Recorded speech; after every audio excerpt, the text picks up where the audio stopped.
an upcoming redundancy. An exciting opportunity has arisen to employ Simon, aka the Run Adventurer. In the hope of connecting Simon with potential work, let's delve into Simon's education, skills, and personality to discover the ideal match. Apologies for the blatant plug. I'm afraid it's kind of important to the continuation of the Run Adventurer channel. So today we have my curriculum vitae, the story of my life, because I need to find a new desk to put my Run Adventurer mug down on at work. So, who is this guy? Let's begin with education. Shall we talk about his grade 7 clarinet? Or perhaps his book prizes for best in year at several subjects? No, let's just stick with the basics as it was long, long ago. So I went to St. Nick's RC High School in Northwich. I guess I didn't excel on the entrance exam because they put me in the bottom set for almost everything. But every term they'd have exams, and every year I'd come top. And so they pushed me up the sets. There is a sort of glass ceiling. It's difficult to go all the way up. And I believe at that point I was the only student who'd ever done that. I ended up in set 1 for everything. So I enjoyed maths, I enjoyed the sciences, and so as well as English and maths, I also got physics and chemistry O-level. I'd have done biology too if they'd have let me, because I always got almost perfect scores in biology. And what else? Computer studies, which was a brand new subject. It was the first year they'd ever done it. And as a kid, I was really into computer programming. Used to write games for myself. And so all I did was just combine some of these programs I'd already written and submitted that for my coursework and got an A straight away off that. So that's school. Then I went off and I worked as a lab technician doing quality control testing. And as part of that, they sent me off to do day release chemistry, ONC, and then on to HNC before I decided to go back to full-time education. And I went to the University of Sheffield and got a degree in chemistry. Everything else beyond that point, I'm self-taught. I'm a self-starter, and I like to solve puzzles. What about hobbies? What does this guy do for fun? Knitting? Shark wrestling? Yeah, so what are my interests? I love to be out in the countryside, that's for one. I find it extremely cathartic. I love running, trail running. Not that I'm going to win any prizes at it, just simply because I enjoy it. What else do I enjoy? I enjoy weight training. I enjoy puzzles. So every day starts with the Wordle, well, a range of puzzles actually. And my favourite is the Telegraph cryptic crossword. I enjoy puzzles. It's the way I look at the world, I guess. And I've combined a lot of these skills in this YouTube channel, Run Adventurer, getting out into the countryside, running, and I enjoy photography and videography too. So it brings them all together, and a bit of creativity and problem solving all mixed up into one. Let's move on to Simon's skill set and experience. There's more to tell. It's not just rugged good looks. He's had a career spanning some 36 years, and he's ready for the next challenge.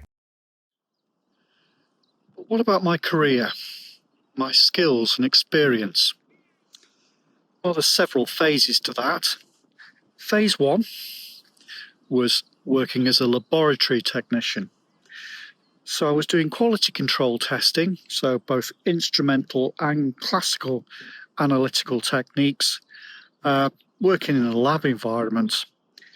And then my second job, that was the one that really inspired me with chemistry, because I was working under a chemist, an analytical chemist, and we were doing troubleshooting for local industry. So every day was different. It was all problem solving, figuring out why it had gone black. What was this with this sample that we'd been given? A huge variety of problems to overcome. And at that point, then I realized that in order to do that properly, I was going to have to go and get a degree in chemistry. So that's what I did eventually.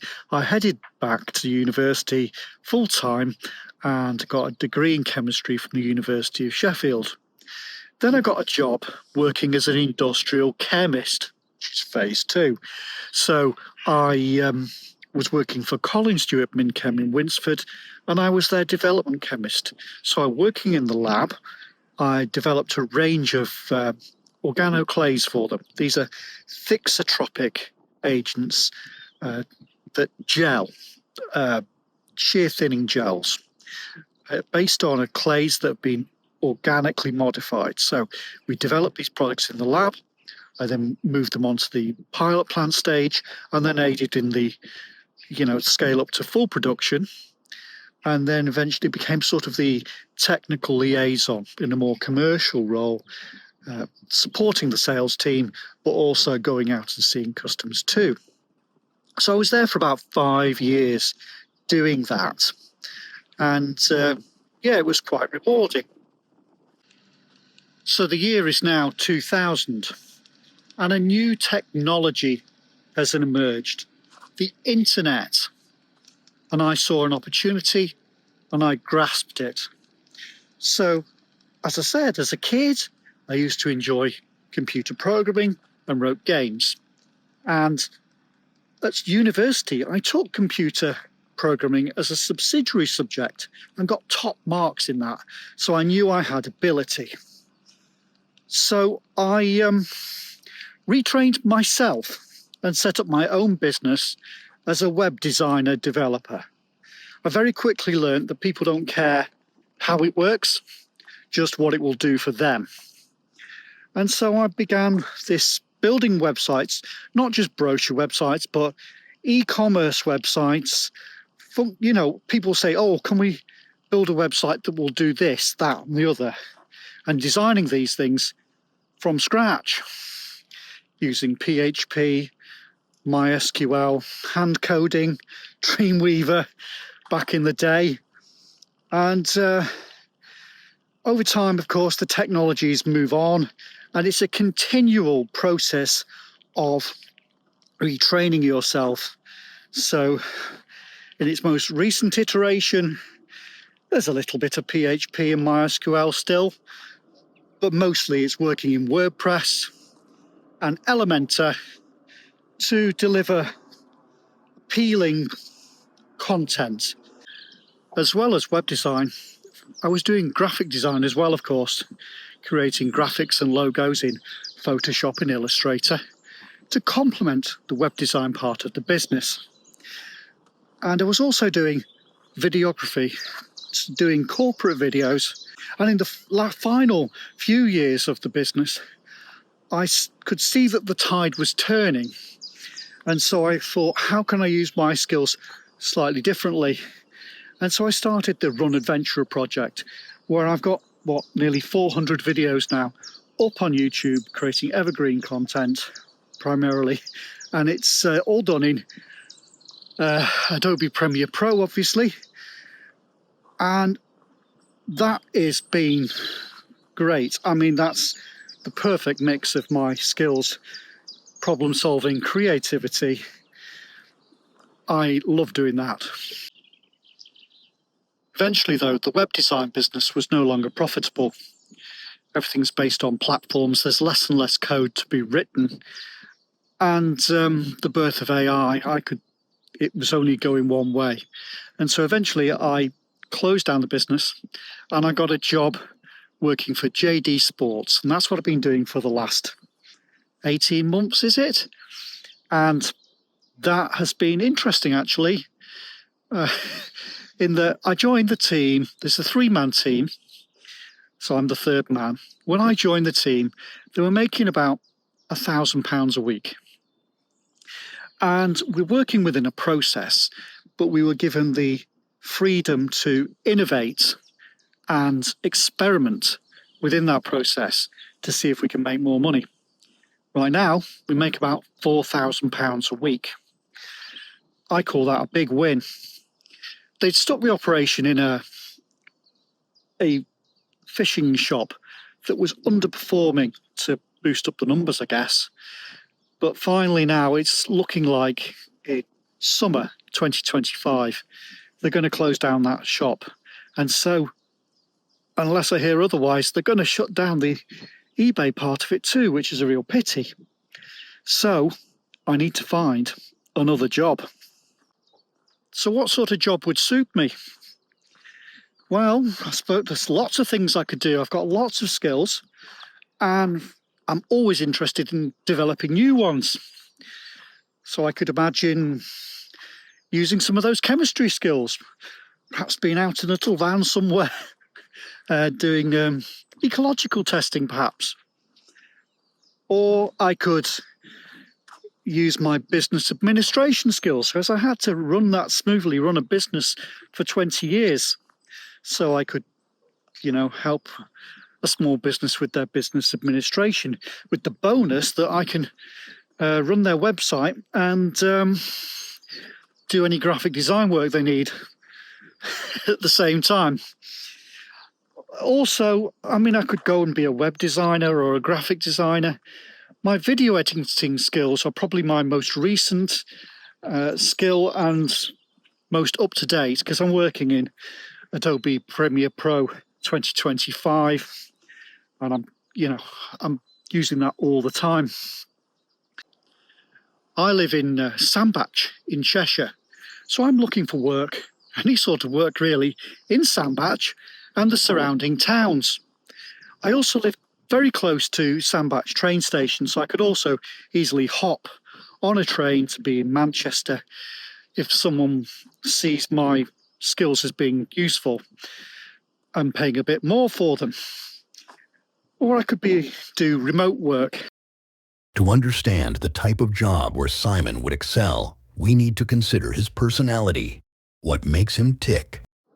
Know thyself, the old Delphic maxim.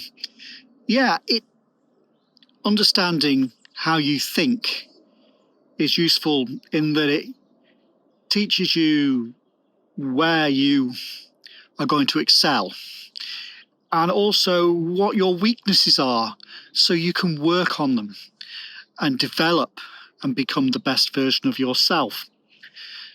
Now, different aspects of personality, the first thing to say is, just because you are introvert or extrovert, if you're introvert, does not mean you can't display extrovert characteristics. It's just the way you tend to behave, okay?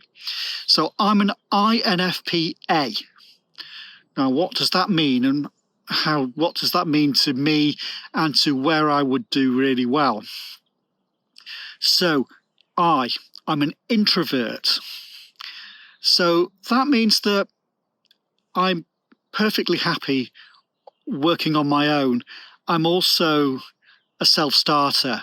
It means that you just give me a task and let me get on with it, and I will find my way to the solution. It's not to say I can't work in a team. I work in a team right now, perfectly happily. But I know that, you were to stick an extrovert and tell them to be out on their own all day, it would drive them mad. That doesn't bother me at all. I spent 20 years, for example, working for myself from home, and just, of course, there was, going out and talking to customers. I am a charismatic and effective communicator, even though I'm an introvert. And I think a lot of that comes from another part of my personality, which we'll get to next. So the next part is N. So I'm an intuitive. So that's to do with the way you look at the world. The S types take in just information as they see it, what they see and what they hear. whereas the intuitives try to read between the lines. They're more empathetic. They're reading people's emotions. They're listening to not just what people say, but what they're not saying as well. And that's useful because in my career, that's been very useful in that it helps me to understand what people's needs are and to read them and to effectively communicate that information to them so when you're building them a website, so that sometimes they have no idea what they want, and you can help them examine that and work out what they do want, and just as importantly what they don't want, and then clearly communicate to them so that they understand what is and isn't sensible in their in their price range as well. Okay, so the next part is how you tend to make decisions. And then I'm an F type, which means I tend to make decisions with my heart. Now, you might see that as a weakness, but it can be a strength too, in that by making decisions with your heart, it means that you tend to look for jobs, or the things in your life, you want them to be important. You want a job where you feel like you're making some sort of difference, no matter what small way, so in working it as a chemist, where I was developing a product that was going to touch other people's lives, working as a web developer, graphic designer, where you're designing logos and then you see your logo going past on the side of a lorry, or building people's websites. It felt like I was, having an impact.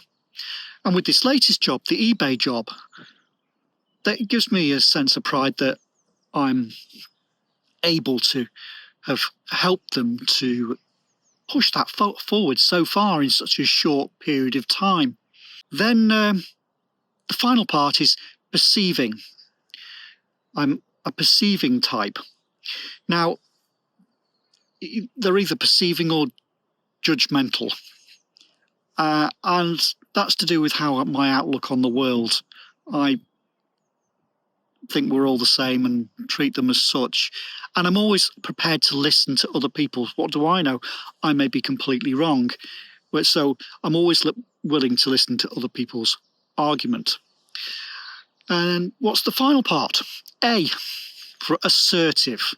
So as I've gathered from my CV so far, I'm assertive. I have went off to university. I completely retrained myself. I set up my own business. I just didn't think about doing these things. I actually did them. And for that, you have to be fairly assertive. So that's my personality. So are there any negatives to my personality? Well, one, INFPs don't like conflict. They make really good mediators. They make great graphic designers, artists. They make great mediators. The mediator part being because they just want everyone to get along well. So, but yeah, they read emotion, and they find it grating when it's not a pleasant atmosphere. Okay, when can he start? Yeah, so it looks like this job's going to come to an end in the summer. July or August, maybe. I don't quite know at this point.